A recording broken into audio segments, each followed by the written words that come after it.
Et bonjour à toutes et à tous, je suis content de vous retrouver encore une fois pour une nouvelle vidéo. Et je pense que vous devez deviner de quoi il s'agit, en tout cas pour les fans de Goldorak. Et oui, aujourd'hui je vais vous parler d'Actarus ou de Daisuke Umon en japonais, au Duke Fleet, le pilote de Goldorak Grendizer. Voilà. Alors j'avoue que c'est une pièce qui est sortie depuis un petit moment, mais dont j'ai hésité à faire l'acquisition pour raisons et autres, et finalement j'ai craqué ce mois-ci, et je suis content parce que j'ai pu encore le trouver à un excellent prix, et donc je n'ai pas hésité et le voici donc chez moi. Voilà, on va commencer comme d'habitude par la boîte. Alors notre Actarus, en fait, c'est King Arts qui fait ça. Alors King Arts n'est pas à son premier coup, puisqu'ils ont déjà sorti Grendizer et la soucoupe à part et les navettes à part, et c'est un truc de fou. C'est bien plus grand que les Soul of Chocoking. Et c'est incroyable, on peut enlever les pièces et tout. Enfin bon, bref, c'est un truc que j'aimerais bien acquérir, mais c'est impossible vu le prix.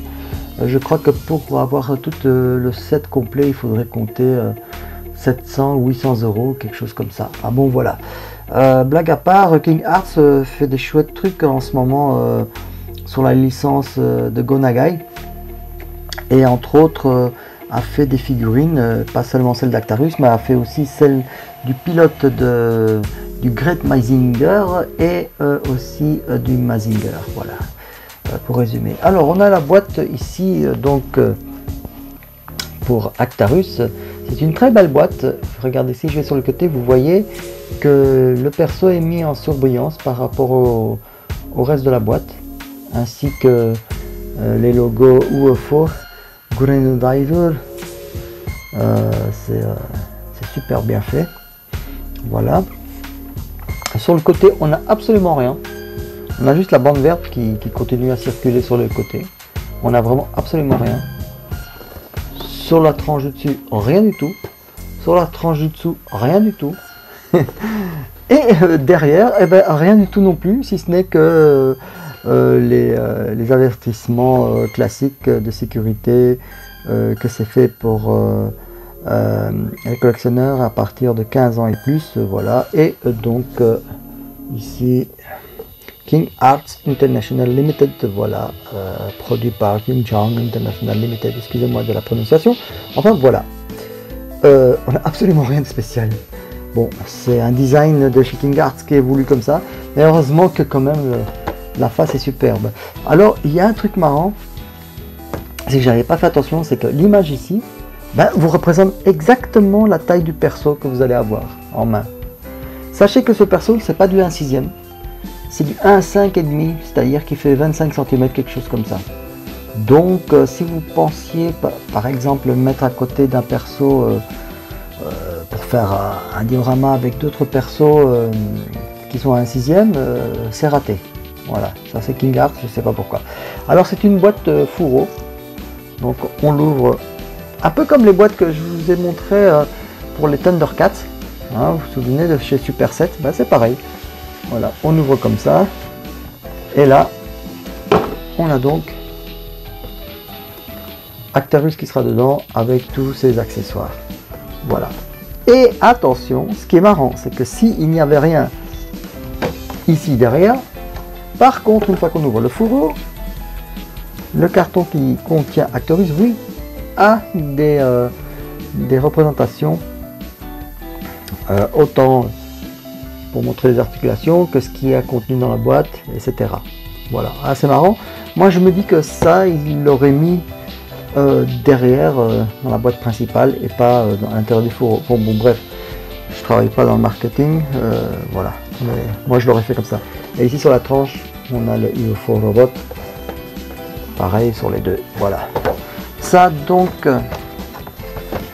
c'est pour la boîte. Et maintenant, venons-en à notre Actarus ou au Daisuke Umon. Voilà.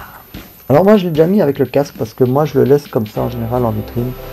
Et je vous assure que c'est vraiment une belle tuerie, comme on dirait. Regardez. J'adore, franchement. Regardez. Bon, le prix n'étant pas excessif, c'est pas non plus casque en métal ou quoi que ce soit. Mais j'avoue quand même que c'est pas non plus de basse qualité du tout. C'est vraiment bien fait. Voilà. Alors évidemment, on peut ouvrir le casque. Et là, on découvre notre Actarus Daisuke. Alors attention, je sens qu'il y en a qui vont dire mais oh, ça ressemble pas à notre Actarus de la série là, c'est quoi ça? Bah oui, effectivement, ici King Arts a volontairement pris le parti de faire le Actarus du manga. Donc si vous chopez un manga, vous verrez que c'est ce visage là. Alors, est-ce qu'on aime, est-ce qu'on n'aime pas, est-ce que c'est un problème, est-ce que ça l'est pas? Bah, pour moi, ça l'est pas. Parce que ça reste quand même du manga, ça, à la base, hein, c'est ça d'abord. Et ça reste quand même Actarus, et moi je suis super content, enfin je veux dire, voilà. Mais il faut le savoir. D'accord? Voilà. Alors, on va regarder un petit peu le corps en général. C'est du lycra, voilà. Du très bon lycra, hein, évidemment. Hein. On va pas dire que c'est mauvais, du tout, du tout. Les coutures sont encore assez bien faites. Voilà. Les bottes.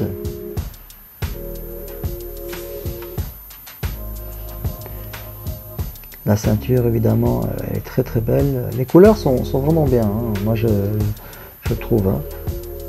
On a les deux poignées d'énergie là, qui sont là, chaque côté. Le plastron, hein, évidemment. Alors c'est du plastique souple, hein. Semi-souple. En tout cas, ce qui est bottine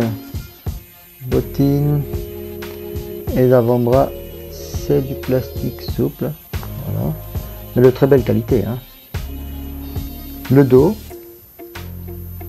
Voilà. Alors, deuxième cas, le dos. Vous savez que quand il fait sa transformation, on voit très bien, normalement dans l'anime, le dos ici est ouvert. C'est-à-dire qu'il y a du rouge ici. Ici, il n'y en a pas. Encore une fois, c'est une question de manga et par rapport à l'anime. Alors je le dis, pourquoi? Parce que s'il y en a qui ont la surprise, on dit « Ouais, mais il n'a pas dit ça, c'est quoi ce truc ?» Bon, voilà. Est-ce que ça dérange? Est-ce que ça dérange pas? Moi, ça me dérange pas. Parce que le costume, le Kara Design est très beau en général. Alors bon, je parie qu'il y en a même d'entre vous qui n'ont pas fait attention. Mais je veux dire, c'est pas... Voilà, c'est pas dramatique. Mais je voulais vous le dire, juste. Petite différence par rapport à la série animée. Voilà. Donc ça, c'est pour le costume en général. Très belle pièce, très beau perso comme ça. Les articulations, c'est du double joint partout, hein. double au genou. Voilà, ici vous voyez déjà il est plié, double au coude. Voilà. Les abdos, côté et tout. Donc voilà, au niveau articulation, on n'a vraiment aucun souci. Au niveau de la tête, voilà. Alors pour regarder en haut, c'est pas tout à fait le max en haut qu'il peut faire, puisqu'il y a ici le design du casque qui ne lui permet pas d'aller très très haut, mais ça va. En bas, c'est très bien. Voilà. Ça donc c'est pour le corps et le perso en général. Maintenant je vais vous montrer les particularités du casque. Alors le casque, donc j'ai enlevé la tête volontairement. Le système en fait pour le changer, vous allez me dire le changer de quoi? Eh ben écoutez, on a deux têtes supplémentaires, celle-ci, donc en colère, ou alors vous savez quand pendant les batailles il reçoit des coups sur Goldorak et qui essaye de s'accrocher là. Et celle-ci, moi je dirais, c'est quand il crie transmutation. Transmutation. Je sais pas s'il le disait. En tout cas, quand il saute et pour avoir son costume de combat. Voilà. Alors, comment on fait pour changer? Bah écoutez, le casque en lui-même, en fait, c'est un système d'aimant. Je vais vous montrer ça. Voilà. On enlève comme ça. Et ce sont des aimants en fait qui sont dedans. Et en fait, on n'a plus qu'à faire glisser ici, vous voyez. Et du coup, on peut avoir le casque tout seul, comme ça. Voilà. Alors c'est classe. Voilà. Parce qu'en fait, je vais vous montrer. On a ici une paire de cheveux. Alors bien sculpté, hein, j'avoue. Voilà. Et c'est le même système. Donc on va prendre un visage ici plutôt détendu. Donc ici vous voyez il y a l'encoche.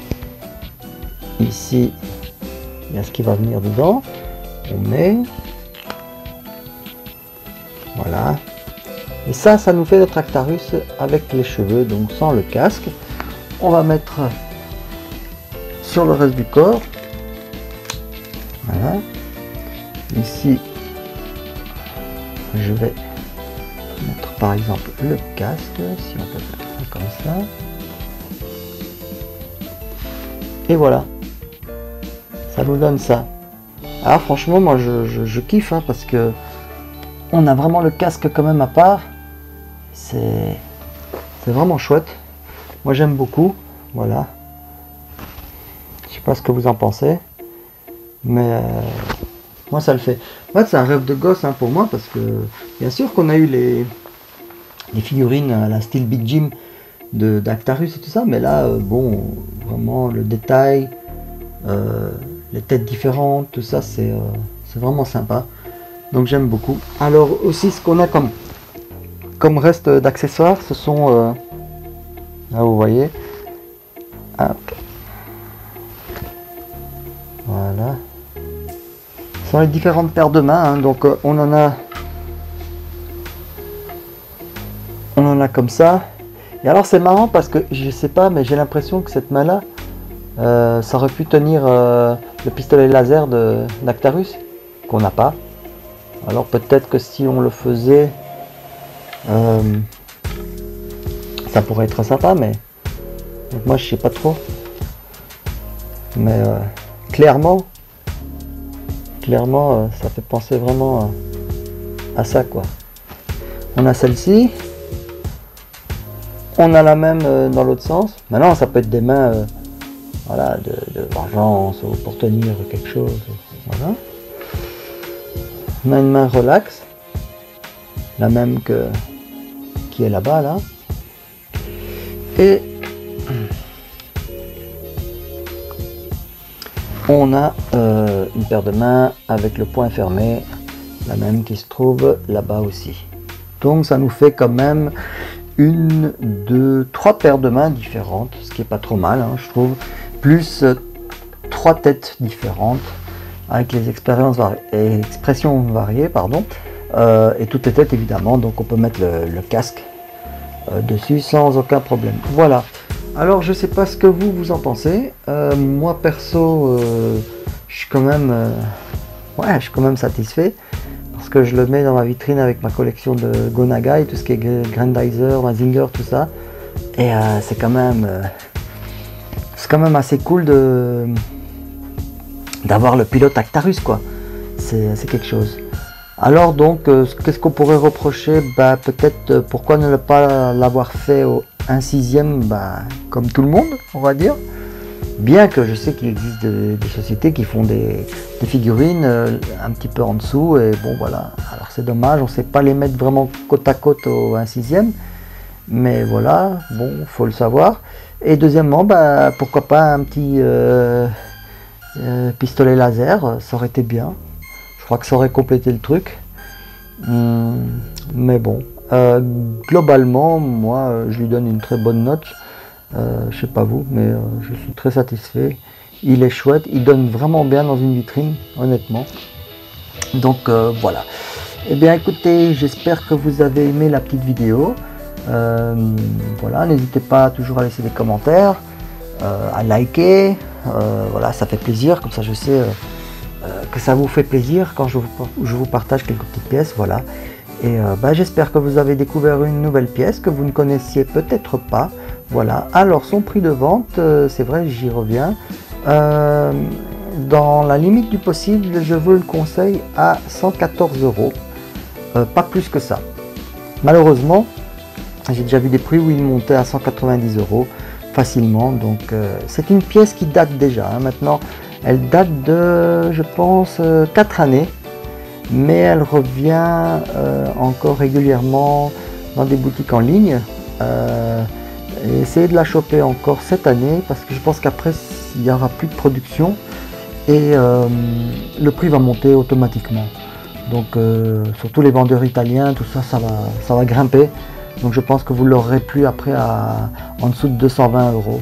Donc profitez-en maintenant. Moi je l'ai eu à 114 €, donc dans une boutique officielle. Donc il y a moyen encore. Voilà. Ben écoutez, j'espère que ça vous a plu et je vous retrouve pour une prochaine vidéo. Portez-vous bien. Ciao.